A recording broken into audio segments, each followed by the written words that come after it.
संगत जी, आज मैं महाशिव पुराण का तृतीय खंड अध्याय 23वां सुनाने जा रही हूँ गुरु जी के मंत्र जाप से। ओम नमः शिवाय, शिव जी सदा सहाय। ओम नमः शिवाय, गुरु जी सदा सहाय। ओम नमः शिवाय, शिव जी सदा सहाय। ओम नमः शिवाय, गुरु जी सदा सहाय। जय गुरु जी। संगत जी, महाशिव पुराण सुना करो गुरुवाणी, और महाशिव पुराण गुरुओं की वाणी है और महाशिव पुराण महादेव के ग्रंथ है। संगत जी, इसे सुनने मात्र से हमारे कष्ट और कर्म को खत्म करने की चेष्टा होती है। उन हमारे कर्म भी कटते हैं, हमारे कष्ट भी दूर होते हैं। संगत जी, शिव पुराण और गुरुवाणी जरूर सुनिया करो। जय गुरु जी। का भगवान शिव से पार्वती के साथ विवाह करने का अनुरोध। ब्रह्मा जी कहते हैं, नारद देवताओं ने वहां पहुंचकर भगवान रुद्र को प्रणाम करके उनकी तुष्टि की। तब नंदिकेश्वर भगवान शिव से उनकी निंद बंधुता एवं भक्त वत्सलता की प्रशंसा करते हुए कहा, प्रभु, देवता और मुनि कष्ट में पड़कर आपकी शरण में आए हैं। सर्वेश्वर, आप उनका उद्धार करें। दयालु नंदी के इस प्रकार सूचित करने पर भगवान शंभु ने धीरे धीरे आंखें खोलकर ध्यान से उपरक्त हुए समाधि से विरक्त हुए परम ज्ञानी परमात्मा एवं शंभु ने समस्त देवताओं से इस प्रकार कहा। शंभु बोले, श्री विष्णु और ब्रह्मा आदि देवर्षवरों, तुम सब लोग मेरे समीप कैसे आए? तुम अपने आने का जो भी कारण हो वह शीघ्र बताओ। भगवान शंकर का यह वचन सुनकर सब देवता प्रसन्न हो कारण बताने के लिए भगवान विष्णु के मुंह की ओर देखने लगे। तब शिव ने महान भक्त और देवताओं के हितकारी श्री विष्णु मेरे बताए हुए देवताओं के महरत कार्य को सूचित करने लगे। उन्होंने कहा, शंभु, तारकासुर ने देवताओं का अत्यंत अद्भुत एवं महान कष्ट प्रदान किया है। यही बताने के लिए सब देवता यहाँ आए हैं। भगवान, आपके ओर से पुत्र से ही तारक दैत्य मारा जा सकेगा और किसी प्रकार से नहीं। मेरा यह कथन सर्वथा सत्य है। महादेव, इस प्रकार विचार करके आप कृपा करें। आपको नमस्कार है स्वामी। तारकासुर के द्वारा उपस्थित किए गए इस कष्ट से आप देवताओं का उद्धार कीजिए। देव शंभु, आप दाहिने हाथ से गिरिराज का प्राणी ग्रहण करें। गिरिराज हिमावन के द्वारा दी हुई महानु आभा पार्वती को प्राणी ग्रहण करके द्वारा ही अनुग्रहित कीजिए। श्री विष्णु का यह वचन सुनकर योग परायण भगवान शिव ने उन सबको उत्तम गति का दर्शन कराते हुए इस प्रकार कहा, देवताओं, जो ही मैंने स्वर्ग सुंदरी गिरिराज देवी को स्वीकार किया, तो ही समस्त सर्वेश्वर तथा ऋषि मुनि सा काम हो जाएंगे। फिर तो वह परमार्थ पथ पर चलने में समर्थ न हो सकेंगे। दुर्गा अपने प्राणी ग्रहण मात्र से ही कामदेव को जीवित कर देगी।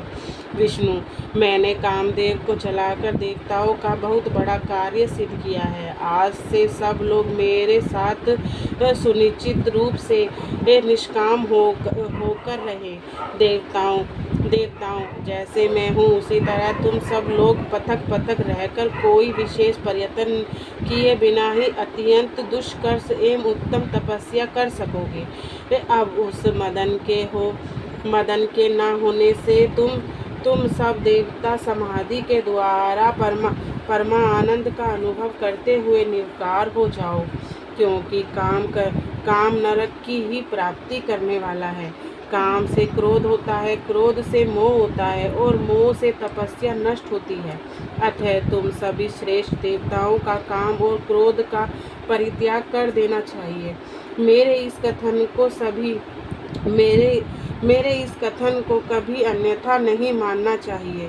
ब्रह्मा जी कहते हैं, नारद वर्षव के चिन्ह से युक्त ध्वजा का धारण करने वाले भगवान महादेव। इस प्रकार की बातें सुनाकर ब्रह्मा विष्णु देवता तथा मुनियों को निष्काम धर्म का उपदेश दिया। तदंतर भगवान शंभु पुण्य ध्यान लगाकर चुप हो गए और पहले की भांति पार्षदों से घिरे हुए स्थित भाव से बैठ गए। वह अपने मन में ही स्वयं आत्मस्वरूप निर्जन निराभास निराकार निरायम परात्मा परात्मा परात्मा नित्य मत्यतार अमतरात रहित निर्विग्रह शब्दतीत निर्गुण ज्ञान मगन एवं प्रकृति से परम परमात्मा का चिन्ह करने लगे हैं।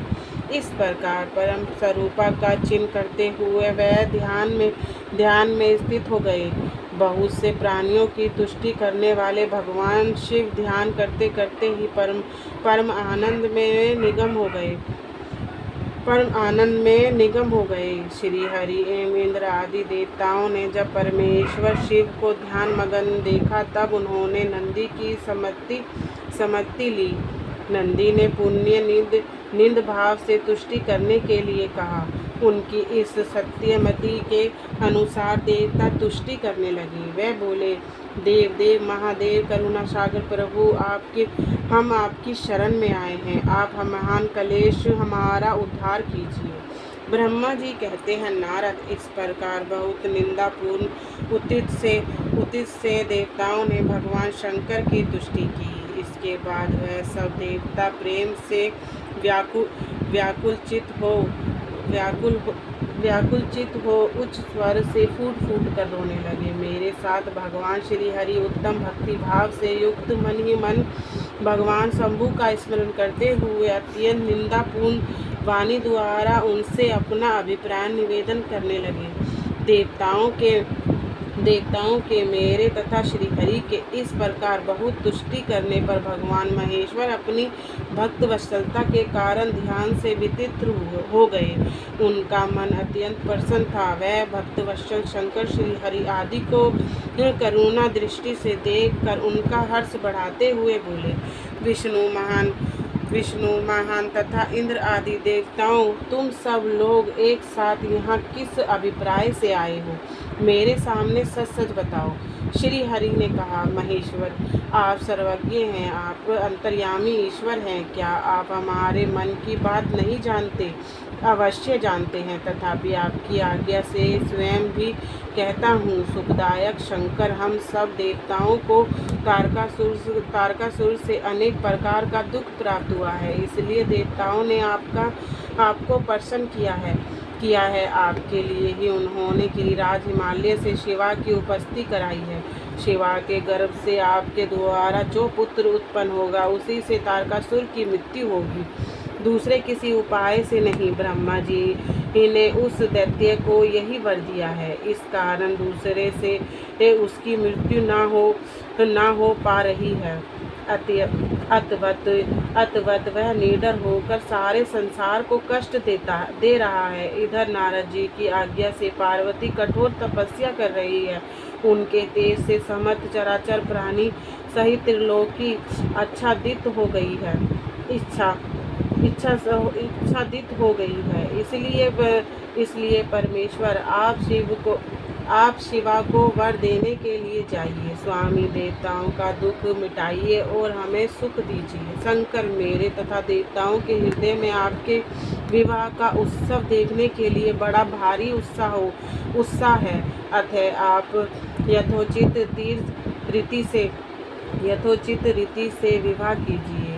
परमात्मा परमेश्वर, आपने रति को जो वर दिया था उसी के पूर्ति का अवसर आ